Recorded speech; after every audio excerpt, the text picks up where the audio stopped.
Okay, ladies and gentlemen, good morning. Mayroong malaking issue na at hand sa ngayon. And my answer to this issue is I am denying all the allegations, yung tungkol sa wedding, that is an old issue. Nasagot ko na yung lahat noon dati. At tapos may dinagdag dito ngayon, yung tungkol sa Hayalay, sa Pangasinan, wedding sa ngayon sa Pangasinan. Ang makakasagot na siguro kaya inimbitan na namin tungkol sa wedding at Hayalay na yan ang ating provincial director. Kaya dito, I am denying na may tinangkap ako dyan sa Hayalay na yan o sa wedding kaya kung mayroon man sa Pangasinan ngayon. And then, may isang issue dyan na sinabi, nakita kami ni Mr. Charlie Ang. I could not remember when is that. Ang nagdala sa akin kay Mr. Charlie Ang ay si Mayor Rick Ordoña ng Bugalyon.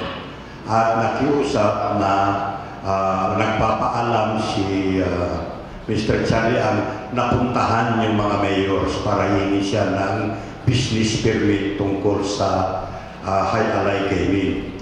So I asked the provincial commander noon kung sino ang, kung mayroon ng mga probinsya na napirmitan na gano'n. Dahil nung tinitignan ko yung mga papeles ni Mr. Kompleto naman, parang legal ang dating, yung legal yung dating ng mga papeles. So I asked the provincial director. At ang sabi niya, sir, marami na rin pong probinsya kung mayroong gaming na ganyan. Total, hindi naman ako nagbibigay ng permit. Ang nagbibigay ng permit dito, mga mayors, uulitin ko yun. Wala akong ibinigay na permit kay Mr. Charlie Ang. So how can I ask anything from him? Wala akong tinatanggap na kahit ano man yan. So I will end there. Nasagot ko yung tatlong issue na yan ngayon. My lawyers actually advised me not to say anything now. Pero nandito kayo, pinaibiti ko kayo dahil daming tumatawag sa kanina. Walay umanway sana sa Villasis, kahit speaker ako. So sinagot ko lang itong tatlong to. And I will end it there because I will have to consult my lawyers. Because I was just informed that a plunder case had been filed against me sa Ombudsman. So I hope you understand. I had yet to consult my lawyers. Thank you very much and good morning. My first statement was, this is politically motivated. Political na ito. Mula noon, mga 6 na buwan na nakalipas, kumatandaan ninyo, kinalat ko sa Pangasinan, nagkaroon ako ng massive attack sa Amerika. Diba? Pumangalawa, nag-smuggle daw ako ng mga black sack na hindi naman totoo. Tapos pinanggit na nga itong mga wedding ulit. Yun lang. So ulitin ko yun. I believe and I am very sure this is politically motivated at sana masagot ko lahat ito dahil alam kung ano mga motibo nila lahat ng ito. Pero I have to consult my lawyers first. I'll see you next time. Iiwanan ko na sa inyo sa ating provincial director at pwede nyo siyang tanungin tungkol sa mga issue naman tungkol lahat sa mga wedding at saka. May mga gusto magtanong, you can address your question to our provincial director. Luis Leveristas. Good morning. Colonel, ano po ba ang status ng illegal number scheme in Pangasinan? Kumusta po ba yung ating police action against them, against this? Actually, just recently I submitted the report to our headquarters. I stated therein that 96% wedding is eradicated in Pangasinan. 96%.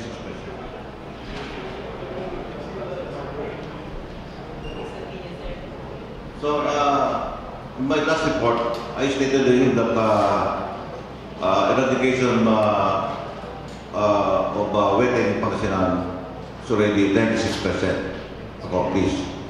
So yung 4% na kulang, nandiyan pa yung mga ay basta may mga hindi pa namin masyadong nalilinis because nandiyan pa rin yung may mga nagkikirilya. It's very negligible actually dahil yung mga boundary natin, boundary of Pangasinan, ito other provinces, kinukuha rito. So, siyempre, pag naman rito, we cannot deny that wala nang weteng. Kasi nandun, namamalekta pa. Okay, next question from Tito Tomayo, to be followed by Action Joe. Sir, tungkol dito sa tinatawag nilang high align, ano pong operation ito? Meron bang permit talaga sa mga municipalities? At meron ding kayong binigay na permit dito sa high align operation? Yes, at in addition to sa directives namin from my quarters and from the courts not to initiate any police actions against that company, dahil na mayroon silang pending case and there's a preliminary injunction issued in the paper, meron din po yung business permit na inisyo ng mga local government units. So iyan ang isang malakas na isang malakas na parang katibayan nila na they're operating legally. Okay, next question, Joel. Sir, follow po doon sa tanong ni PQT na sabi po doon sa allegations po na halalay, pero ang tunay na nagaganap daw behind the halalay is within the hiding. Sa investigation po ninyo, totoo po ba yun, sir?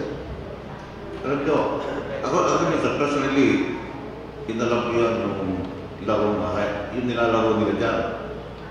So talaga may semblance ng dating laro yung waiting. So 2 numbers yan.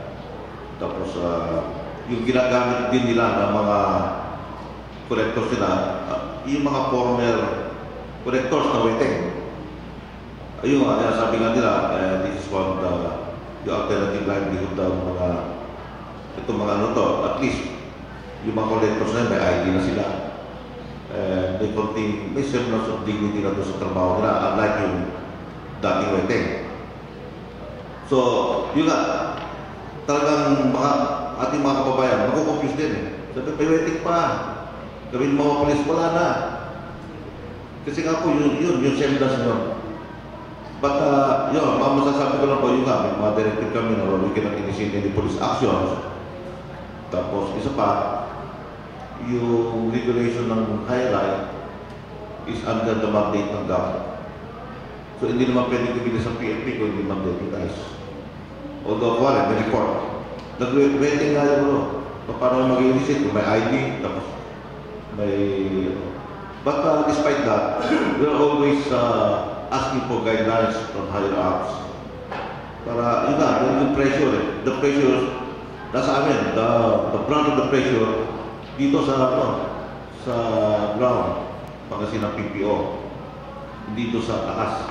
So, parang akong humingi ng guidelines, ano ba talaga dapat namin gawin. So, yun nga, we will give respect to the court order. Sir, follow po. With this revelation, kasi binangyarihan po ng revelation and this statement coming from unidentified source kasi hindi pa naman binabanggit po. Obviously, parang kilala na po siya. Sa Krabi po mismo, wala po bang immediate orders from the Camp Krabi na gumawa kayo ng isang deeper investigation regarding this issue po? Wala pa po. Pero in the absence of any directive for us to conduct investigation, gumagawa na kami ng validations on all the allegations. The normal case work po yun. Kung may mga issue, binabalidate namin agad para pagdating ng directive, alam na namin sasagot namin. So, ongoing po ang validation namin. Sir, paano pa monitoring natin dito sa high alay operation? After na magkaroon sila ng permit, anong monitoring ng PNP rito kung talagang ito'y high alay o kaya nasusunod yung nasa guidelines na ito'y talagang high alay at hindi ito napupunta sa pwede. And one thing po na gusto ko itanong is, how's the government gaining from this high alay? Ano naman po ang kinabang ng gobyerno sa high alay na ito?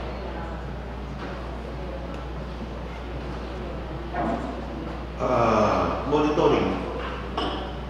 So, as far as the PNP is concerned, ano lang kung yun lang, yung mga betting stations nila, batera na hindi na magiging upfront for legal gambling. And kagaya na sinabi ko kanina, yung games nila ng Supreme Court, may mandate po dyan. Sila po ang magre-regulate kung sila ay lumalabag na sa batas o lumalabag sila sa mga policies o regulations of the said agency, sila po magbibigyan ng sanction. Sa amin po, yung violations lang po ng illegal gambling law, yun lang. But paano namin malalaman na yung ano nila doon illegal gambling yun? At wala naman po kaming authority. Alright, continue. Wala na po kami authority na maging masukan sa management na palabasin yung mga evidentiary documents. So yun po. Then yung gain ng gobyerno, adak yung do not know. Sa law enforcement side po, yun po yung hindi kami binibigyan ng ganyan kaalaman. Kasi sa amin, once they violate the law, nandiyan kami, enforce the law. Colonel, may I follow this up?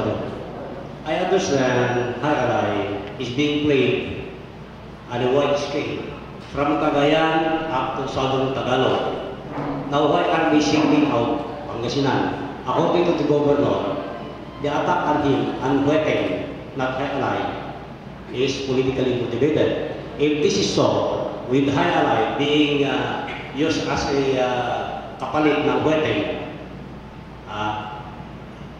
kung political maneuver ito, you think once this progresses, they are going to change also the head of the Philippine National Police in the province as a political maneuver? Papalitan kayo dahil politika na ito, dahil may existing High-Alay na Hueteng pala nakamaskara. Kung ano yung mga preso sila outside ng Pangasinan, that I do not know. Tapos ang focus lang namin dito, yung enforcement of the law at implementation of mga directives kami para higher headquarters. So yun na po. Kung we talk about High-Alay, meron kaming standing directive na to initiate any police actions. Once na yan na-cancel na yan,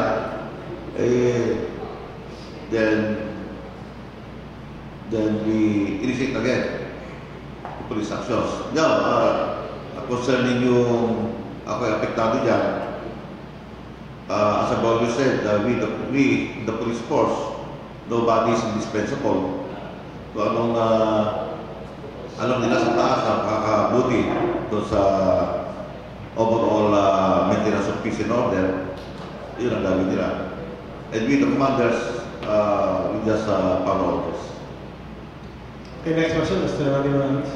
PD, we understand na mayroon din kayong mga intelligence operation with regards to yung mga illegal gambling. As you have said, 90+% na wala na operating sa Pangasinan. Doon ba sa pag-aaral ng inyong mga intelligence personnel, lumutang ba doon sa mga investigasyon nila o pagmamanman nila that the name of the governor ay kasama dito sa involved sa Hueteng operation in Pangasinan? Never in my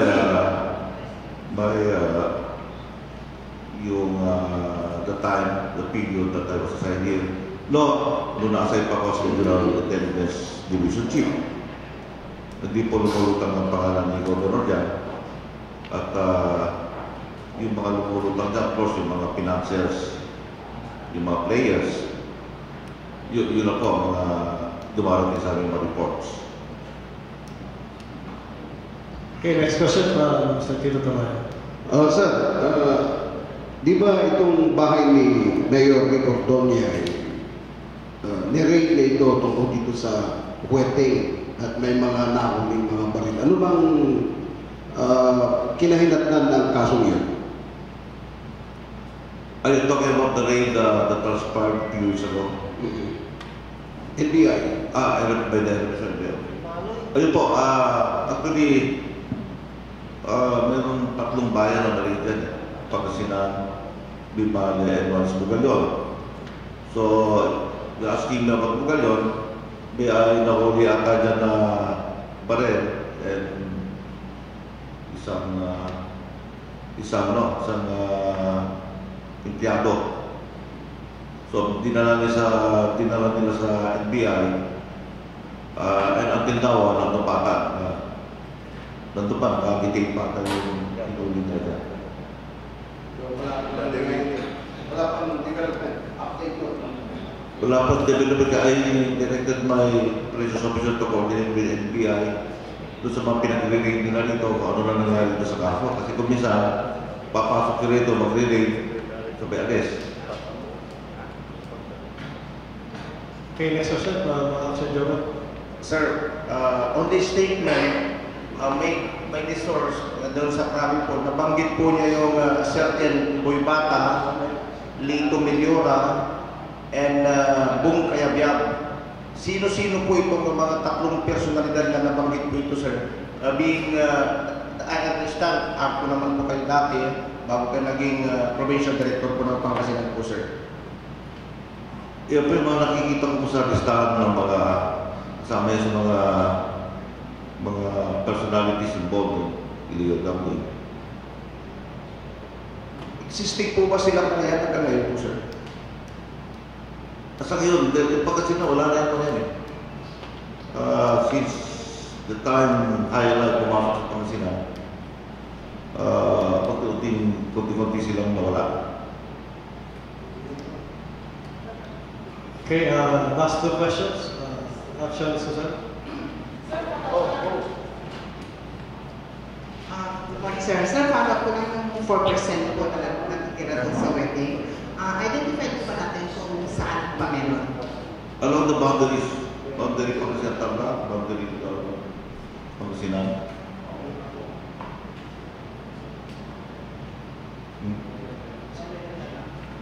Si Action Liway muna, then Atoy Falcay Nora. Other models na sabi.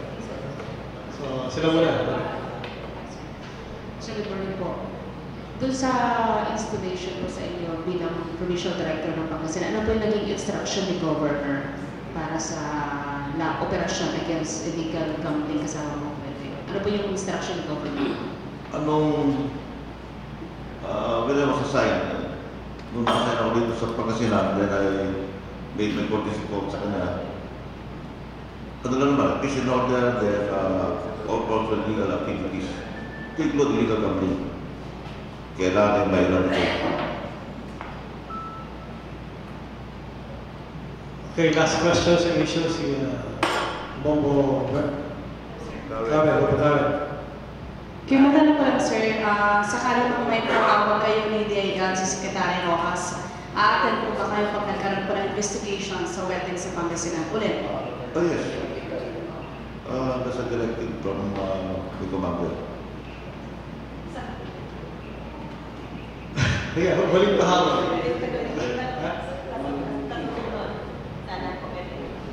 But at this point in time, since this morning po, Colonel, wala pa po bang tawag mula sa Krame sa inyo regarding this news that appeared in a national newspaper? Wala pa naman. At may mga sinasagot na namin regular reports.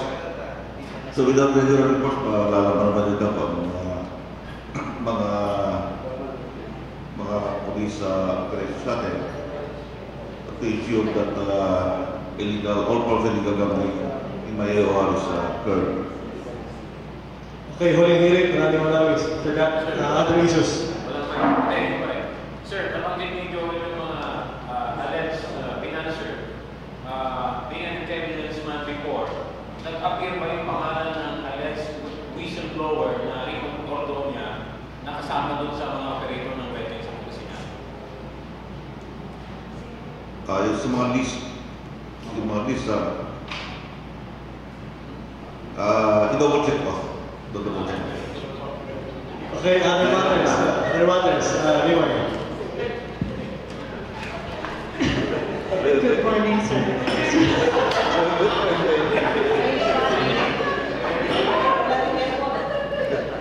Mainit na. Sir, sa other matters, Sir, any direct... Other matters, para mo bigote. Sir, nagpa-flush ka. Sir, other matters, meron na po bang directive from Krame in relation dito sa upcoming elections, pagpapalit po ng mga hepe o iba pang mga bagay-bagay? Meron ng actually, we've been complying to the submission of reports ng mga yung mga personnel involved in partisan politics during the previous elections, as mga personnel na they have close relations with some politicians, personnel with relatives the port consanguinity. So sinabit namin yan. Ngayon ang unang ginagawa natin yung pag-recall ng mga personnel natin providing protective security sa mga especially mga politicians. Kasi nga may bagong resolution ng Comelec na hindi na pwede yung PNP o LT personnel na magpo-provide ng protective security sa politicians.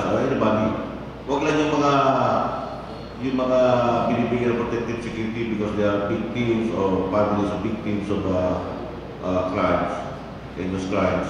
Yun, hindi tatanggalin yun. But itong protective security ngayon, that our candidates will be requesting, magagaling lahat yun sa private detective agencies o private security agencies. Wala nang PNP personnel. So yun bago. Okay, last question for other members. What about? Lower? With that, we will... Last question, sir. Sir, ilang hepe po ang due for transfer? Ilang hepe ang due for transfer? Magiging kasama sa reshuffling? Actually, kung ipapa-effect na headquarters yung 2 years in about rule, so marami, something like more than 10. Okay, may we ask our Probation Director for his participation before we end the press conference? Any last word, sir? Wala na, no more last word.